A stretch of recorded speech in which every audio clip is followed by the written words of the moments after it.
History trace చేసేటప్పుడు మనకు చాలా చాలా రకాల యాక్టర్స్ కనిపిస్తారు. ఆ యాక్టర్స్లో జడ్జిలు ఉన్నారు, హైకోర్టు జడ్జిలు ఉన్నారు, పోలీస్ ఆఫీసర్లు ఉన్నారు,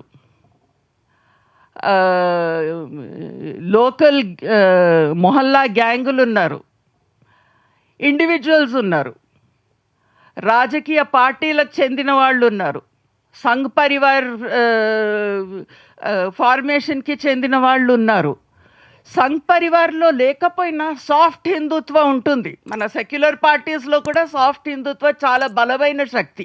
దాన్ని మనం ఎప్పుడూ ఇగ్నోర్ చేస్తూ పోతాము. ఆ సాఫ్ట్ హిందుత్వ యాక్టర్స్ కూడా ఉంటారు.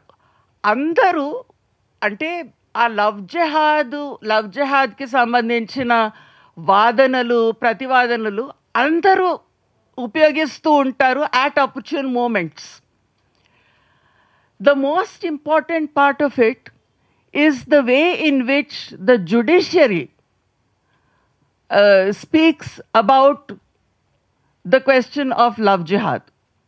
దీంట్లో ప్రత్యేకంగా ఒక కేసు, కేరళ కేసు గురించి ప్రస్తావిస్తారు. ఆ justice Sankaran for the first time love jihad గురించి ఒక 30 పేజీల తీర్పు రాశారు. ఆయనకు సపోర్ట్గా పోలీస్ ఆఫీసర్ జేకబ్ పున్నూస్ ఆ లవ్ జిహాద్ గురించి ఎంక్వైరీ చేసి ఏదో తప్పుడు రిపోర్ట్ రాసిస్తారు. సరే, ఇది మనకు జ్యుడిషియరీలో కనిపిస్తూనే ఉంది. ఇప్పుడైతే ఇంకా అధ్వానంగా పరిస్థితి తయారైంది. మనం అలహాబాద్లో చూస్తున్నాము, అన్ని చోట్ల చూస్తున్నాము. ఎవరు చెక్ చేసే పాసిబిలిటీ కూడా లేకుండా అయిపోయింది. కానీ జస్టిస్ శంకరన్ తీర్పుని కాదంటూ కొట్టివేసి ఆ షెహన్షా ఇంకా ఆయన మిత్రుల్ని ఆ ఎఫ్ఐఆర్ ఆ కేసు నుంచి బయట రిహా చేసిన జడ్జు జస్టిస్ నంబియార్ తీర్పు రాయాలి.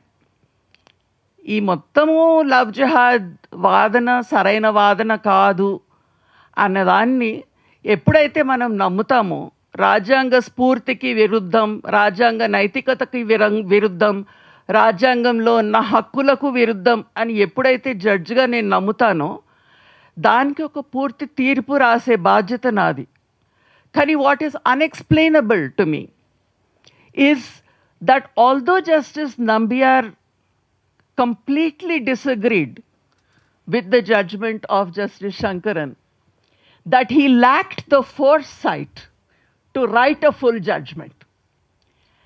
And that is not a small lapse. Ante ayana just oka one line order pass chesaranamata. So ante idi deentlo ee case lo asal substance ledu ani one line order pass chesi case kottesaru. కానీ ఆ one line order coat చేయడానికి ఎవరికి possibility ఉండదు. ఎందుకంటే it's just a one line order, దీంట్లో substance లేదు అని order pass చేశారు. ఎప్పుడైతే ఆ కేసులో సబ్స్టెన్స్ లేదు అని నేను జడ్జిగా గట్టిగా నమ్ముతానో, నా బాధ్యత ఏంటి, ఎందుకు ఆ కేసు సరైంది కాదు అన్న రీజనింగ్ నేను రాయాలి. అది రాయకపోవడంతో ఇప్పుడు జరుగుతున్నది ఏంటంటే, నంబియార్ గారు జస్టిస్ శంకరన్ కేసు ఆర్గ్యుమెంట్స్ కొట్టేసినా కూడా ఇప్పుడు కూడా జస్టిస్ శంకరన్ కేసు కోర్ట్ అవుతుంది, కానీ జస్టిస్ నంబియార్ కొట్టేసిన సంగతి ఎవరికి గుర్తులేదు. ఎందుకంటే రిపోర్టెడ్ జడ్జ్మెంట్స్లో నంబియార్ గారి జడ్జ్మెంట్ లేనే లేదు. సో నాకేమనిపిస్తుందంటే, ఆ మొత్తం ఆ లవ్ జిహాద్ చాప్టర్ అంతా చదివిన తర్వాత నాకేమనిపించిందంటే, సుదర్శన్ రెడ్డి గారు కూడా ఉన్నారు ఇక్కడ, తప్పుడు జడ్జ్మెంట్ ఇచ్చేవాళ్ళు చాలామంది ఉంటారు. అది కూడా somebody who looks at women's rights, who has done work on particularly on reported cases of rape for 75 years. I have looked at cases from 1951 to 2025. 75 years, every single case in every high court and the Supreme Court. And I know what kind of awful reasoning judges tend to have over the years down to the present when it concerns cases of rape. So జడ్జిలు చాలామంది తప్పుడు తీర్పులు రాస్తారు, వాళ్ళ అవగాహన రాజ్యాంగ అవగాహన ఉండదు అన్న సంగతి మనకు తెలుసు. కానీ ఒక మైనారిటీ ఆఫ్ జడ్జెస్ ఉన్నారు.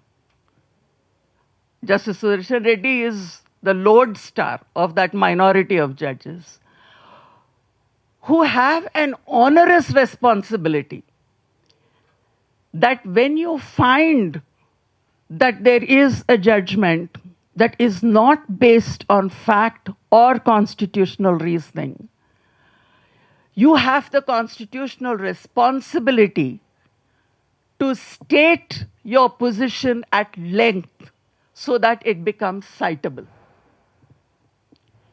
Because that is what will stand for posterity. So, ఈ మొత్తము లవ్ జిహాద్ అధ్యాయంలో చాలా రకాల cases, it starts in Kerala, it goes to the rest of the country. చాలా రకాల కేసెస్ ఉన్నాయి. దాంట్లో మత మార్పిడి కేసెస్ కూడా కలిసి ఉన్నాయి. అంటే మతం మార్చుకొని దాని తర్వాత ఇష్టపడి ముస్లింతో పెళ్లి చేసుకున్న తర్వాత దాన్ని కూడా లవ్ జహాద్, హాదియా కేసు లాగా దాన్ని కూడా లవ్ జహాద్ అని పిలిచే సందర్భాలు ఉన్నాయి. So there are any number of cases. అంటే ఈ 4 అధ్యాయాలు కూడా they are connected to each other. Because బలవంతపు మత మార్పిడి, లవ్ జిహాద్, ముస్లిం అపీస్మెంట్, ఫోర్స్డ్ కన్వర్షన్ అన్నీ ఒక్కటితోనొక్కటి ముడిపడి ఉంది. ప్రతి దాంట్లో మనకు ఇండివిజువల్ కేసెస్ గురించి ప్రస్తావించారు.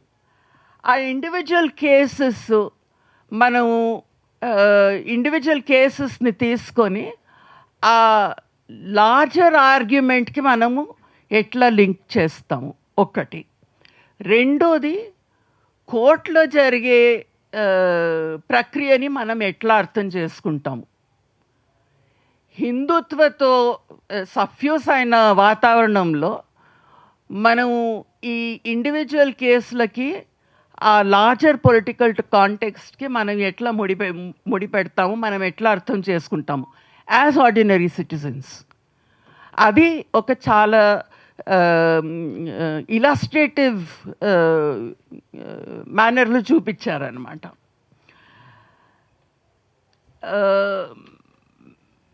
జహాద్లో చాలా రకమైన జహాద్లు ఉంటాయి. లవ్ జహాద్లో కూడా ఒక సబ్ కేటగిరీ నికా జహాద్ గురించి ప్రస్తావిస్తారు. అంటే నువ్వు నికా చేసుకుంటే అది కూడా ఒక జహాదే. లవ్ జహాద్ కాకుండా జనాభా లెక్కలు చూసి ముస్లింల జనాభా పెరుగుతుంది అంటే ఇది పాపులేషన్ జహాదు. ముస్లింల జనాభా ఎందుకు పెరుగుతుంది అంటే ఒక తప్పుడు ప్రచారం చేస్తారు. ముస్లిం పర్సనల్ లాలో ఒక్కొక్క ముస్లిం మగవాడు 4 భార్యలు చేసుకోవచ్చు, వాళ్ళు కుటుంబ నియంత్రణ పాటించరు, కాబట్టి ప్రతి భార్యకి 10 పిల్లలు ఉంటే హిందూ సమాజం మునిగిపోతుంది అన్న ఒక ప్రచారం. ఆ ప్రచారాన్ని కౌంటర్ చేయడానికి 2 రకాల ఆర్గ్యుమెంట్స్ పెడతారనమాట. ఒక్కటి, మనం హిస్టారికల్గా let us look at the growth rates, population growth rates among different socio-religious categories. ఆ గ్రోత్ రేట్స్ గ్రాఫ్స్ని చూసి ఫిగర్స్ చూస్తే మనకు చాలా స్పష్టంగా అర్థమవుతుంది ఇది మొత్తం తప్పుడు ప్రచారం, it's not based on facts and figures అని. రెండోది, ముస్లిం సమాజంలో కుటుంబ నియంత్రణ అనేది ఉండదు అనేది ఒక చాలా ఘోరమైన అసత్యం. 1997లో నేను కర్నూలు ఓర్వకల్ మండల్ కాల్వ గ్రామంలో ఫీల్డ్ వర్క్ చేశాను 1 సంవత్సరం. 90% ముస్లిం పాపులేషన్. ప్రతి ముస్లిం అమ్మాయి పెళ్ళైన కొత్తలో ఆ గ్రామానికి వస్తే అత్తగారు మిడ్వైఫ్ దగ్గర తీసుకెళ్ళి, ఈమెకి ఇప్పుడే పిల్లలు వద్దంట, నువ్వేమైనా చెయ్యి అంటే ఆ మిడ్వైఫ్ గవర్నమెంట్ ఆసుపత్రికి తీసుకెళ్ళి ఓరకల్లో లూప్ ఆర్ కాపర్టీ వేయించి తీసుకొచ్చేది.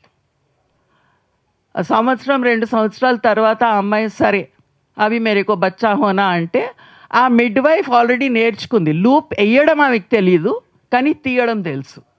సో అక్కడే గ్రామంలో లూప్ తీసేస్తుంది. So it is quite ordinary, customary, normal for Muslims to practice birth control, as it is for maybe other Muslims not to practice birth control, as we find in Hindu societies also, in various social, religious and caste groups. You always find that the approach to population control, కుటుంబ నియంత్రణ పట్ల పాటించాలా వద్దా అనేది it is not determined by community. It is often a much more individual, much more family-based decision. And you can't stereotype entire communities by that token. మూడోది, ఇప్పుడు love jihad, population jihad కాకుండా ఈ పుస్తకంలో ప్రస్తావించలేదు, కానీ చక్రపాణి గారు అన్నట్లు రకరకాల జహాద్లు వచ్చేసాయి. సో అప్పట్లో కోవిడ్ వచ్చిన కొత్తలో కరోనా జహాద్ అని తబ్లిగీ జమాత్ వాళ్ళని విక్టిమైజ్ చేశారు. దాని తర్వాత ఈ మధ్య తూక్ జహాద్ అని మొదలుపెట్టారు. వాళ్ళు ప్రార్థన చేసేటప్పుడు వాళ్ళు ఊముస్తారు and that defiles the surroundings అని. సో ఐ మీన్ ఎనీథింగ్ ద్వేషం పెంచడానికి, ఆ హేట్ పాలిటిక్స్ని పొడిగించడానికి ఎలాంటి వాదన చేసినా నమ్మేవాళ్ళు ఉన్నారు. కానీ ఏ కొంతమంది నమ్మని వాళ్ళు ఉన్నారో మన మీద ఇంకా పెద్ద బాధ్యత ఉంది. ఈ ప్రచారం అంటే వాస్తవాల్లో రూట్ అయిన విషయాలు, వాదనలు మనము ముందుకు ఎట్లా కొనసాగిస్తామనేది మన బాధ్యత. దాని గురించి వీళ్ళు చాలా మంచిగా మొత్తము గ్రౌండ్ అంతా ప్రిపేర్ చేస్తారనమాట. ఇంకా చాలా తేలికైన పద్ధతిలో బలవంతపు మత మార్పిడి ఇది కూడా, అంటే వాళ్ళు ప్రతి కేసుని ఫాలో అప్ చేసి right from north to south ప్రతి కేసు, ఫోర్స్డ్ కన్వర్షన్ కేసు, మనకు చాలా రాష్ట్రాల్లో యాంటీ కన్వర్షన్ లాస్ కూడా ఉన్నాయి. కానీ ప్రతి కన్వర్షన్ కేస్ని వాళ్ళు ఫాలో అప్ చేసి వెళ్ళి కన్వర్ట్ అయిన కపుల్స్ని కానీ, ఇండివిజువల్స్ని కానీ, వాళ్ళ కుటుంబాలని కానీ, ఆఫీషియల్స్ని కానీ వాళ్ళతో మాట్లాడి ఇంటర్వ్యూలు తీసుకొని ఫ్యాక్ట్ చెకింగ్ చేసి ఈ ఈ కేసులో ఎంతవరకు సత్యం ఉంది, ఎంతవరకు ఊహ అనేది చాలా క్లియర్గా మన ముందు పెడతారు. ప్రతి కేసు ఫోర్స్డ్ కన్వర్షన్ గురించి వాళ్ళు డిస్కస్ చేసిన ప్రతి కేసు తప్పుడు కేసే. సో ఇది ఒక హిస్టీరియా లాగా క్రియేట్ చేసి, దాంట్లో డేంజర్ ఏంటంటే ఉత్తి హిస్టీరియా కాదు ఇది. ఆ హిస్టీరియా ద్వారా ఈ హిందుత్వ పాలిటిక్స్ ఏదైతే ఉందో దానికి, హింసాకాండకి ఒక క్లియర్ దారి తవ్వుతున్నారన్నమాట. So that this politics and these WhatsApp groups become the reason for violence at the earliest possible opportunity. ఇంకా మనకి వైలెన్స్ సాధారణ హింస అంటే సాధారణ హింస అనేది ఏమి ఉండదు. అయినా it on a gradation of violence, it is not violence that can that is ordinary by any standards. It is gruesome, heightened, often mass violence. So ఆ వైలెన్స్ని మనం ఎట్లా అర్థం చేసుకుంటాము, ఆ వైలెన్స్ని మనం ఎట్లా కౌంటర్ చేస్తాం, మొత్తానికి తిరుగుబాటు అనేది ఎలా మనం సృష్టిస్తాము, ఏ వాస్తవాల్ని మనం ముందు పెట్టుకొని as a democratic society we move forward అనేది చాలా ముఖ్యమైన విషయము. అండ్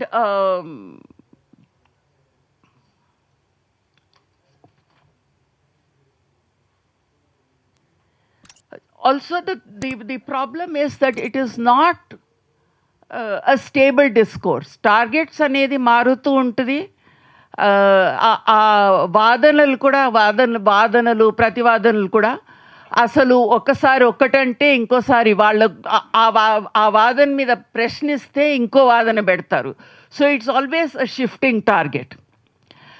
ఈ హింసకి ఇలాంటి ప్రచారానికి సంబంధం గురించి మాట్లాడుతూ కొన్ని సంవత్సరాల ముందు సుచిత్రా విజయన్ ఒక పదం వాడింది, జెనోసైడల్ జర్నలిజం అని. ఈ జెనోసైడల్ జర్నలిజం అప్పట్లో అనురాగ్ ఠాకూర్ ఇచ్చిన స్పీచ్ గురించి మాట్లాడుతూ తాను జెనోసైడల్ జర్నలిజం అన్న పదం వాడింది.